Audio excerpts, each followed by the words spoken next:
সন্ধ্যা। সবাই কেমন আছো? আশা করছি সবাই ভালো আছো, আমিও ভালো আছি। আমি আগের দিন রাত্রিরে কিছুটা চাল ভিজিয়ে রেখেছিলাম, আমি মিক্সিতে দিয়ে সবগুলো গুঁড়ো করে নেব।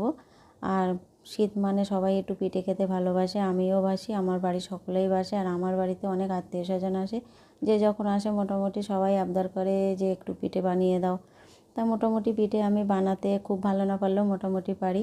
তো আমার চালগুলো সব গুঁড়ো করে টুকে নিয়েছি, লাস্টে অবশিষ্ট কিছু কচা বেরিয়েছে। এই কচার পায়েসটা আমি বানাবো।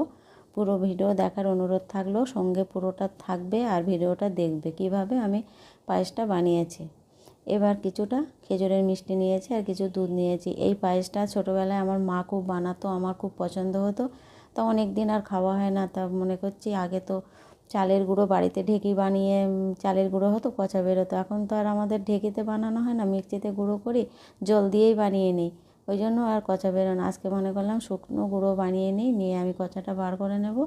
কচাটা বার করে নিয়ে দুধের মধ্যে দিয়ে ফুটিয়ে নিয়েছি, কিছু কিশমিশ তেজপাতা দিয়েছি আর খেজুরি মিষ্টি দিয়ে জাল করে নিয়েছি। দেখলে মনে হবে সুজির পায়েস, কিন্তু এটা কচার পায়েস। কেমন হয়েছে কমেন্টে জানাবে, ভালো লাগলে লাইক কমেন্ট শেয়ার করে দেবে। রেডি হয়ে গেছে এই পায়েসটা।